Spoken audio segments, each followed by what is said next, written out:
Good morning, everybody, or hello, happy day, depending on when you're seeing this. I'm Pamela Holiday, and I'm so excited that you are joining me for Talk About Booths or Taco About Booths at Lunch Bunch today. So what I want to talk about right now is 3 main tips that I love about booths. I've been doing them for over 16 years, and it's my favorite thing about our business. And the first tip is kind of boring, but it is what it is, and we've got to talk about it, and that's rules. Policies. The first policy is, without a doubt, that the person who has done the booth the previous year has first dibs on that booth.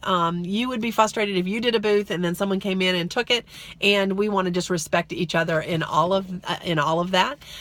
So it's really important to, when you reach out to whoever is doing the booth or the vendor coordinator, that you just say, hey, did you have a Usborne Books representative last year? And if they did, then you say, awesome, keep me on your backup list. If they ever don't do it, I want to do it. But, obviously you let them do it. And they have 30 days prior to the event or 30 days prior to the deadline to sign up. And once you hit that 30 days, you can sign up and it's yours. But you do need to give them that 30 days. Rule number 2 is 150 miles. And this is so that we can really serve the community that's local. So if you live outside of 150 miles, you should be partnering with a local team member to do that booth, and they need to work that booth with you and just be able to take the local leads and use those. So be mindful of that. And then the last one is make sure you pay your booth fees and do all that just to really represent Usborne well within the community. So that's kind of the boring, but important stuff, because in the business over the years, the one thing there's 2 areas, but that I've seen frustration, it's around booths and schools, and just following those policies removes all that. So work with integrity and just do those things that you can to minimize any problems. Okay, secondly, my number one thing about booths is it's about leads. There are all kinds of booths, and on the audio trainings, Sherry Shropshire and I did a training on building your business through booths that go into great detail. But this Lunch and Learn, for time's sake, we're just going to talk very quickly about how to get leads and use them from booths, whether it's a small $25, fresh market festival, to a $2,000 huge professional booth. It just really is all about the leads. So one of the things that you need to do is figure out a system, and there's no right or wrong, but a system for capturing leads. Some people put it right. They have an iPad set up and they put it right into their group and have people immediately sign up for the group.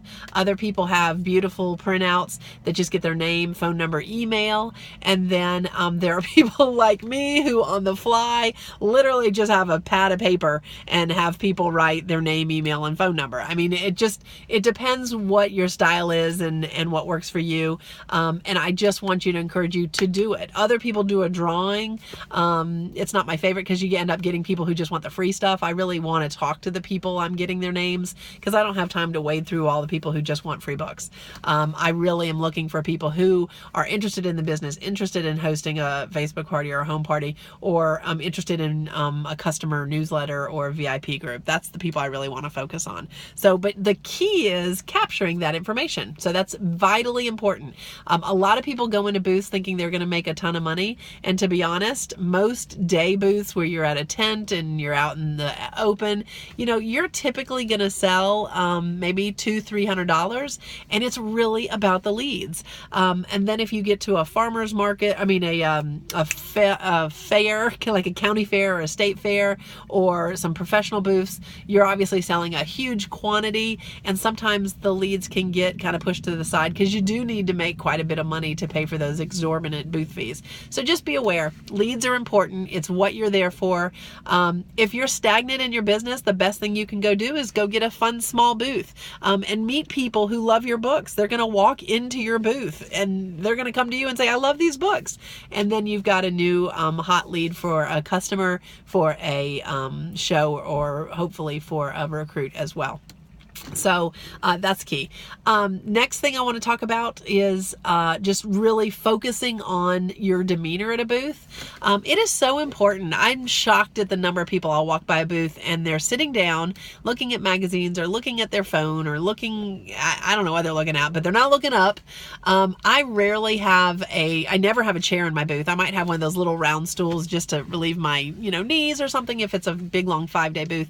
But the goal is to be out and talking and kind of being one with the people, right? The goal is to love people. You can't do a booth if you don't love people, because you got to be able to get out there and just, hey, how are you doing? Oh my gosh, you look beautiful this morning.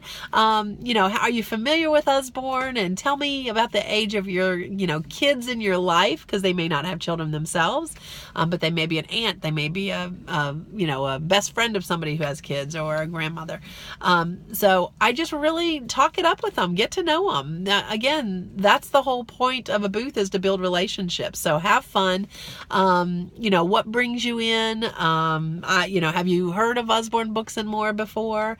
Oh my gosh, have you seen the newest title? Let me show you. And again, we're not outside the booth stalking people. I don't know if y'all have them all like we do, where they kind of like, hey lady, you need your hair done. We don't want that. No, we just want, when they come in, we want to be friendly. It's amazing what a smile can do. Oh my gosh, just put a smile on your face, right? So anyway, lots of tips. Thanks for watching. Just want to give those first few. There's going to be some posts, and then I'm going live. I'd rather just answer your questions because there's so much training out there on booths. You don't need more training, but I will go live and answer any questions at the end of this. So talk to you soon. Bye.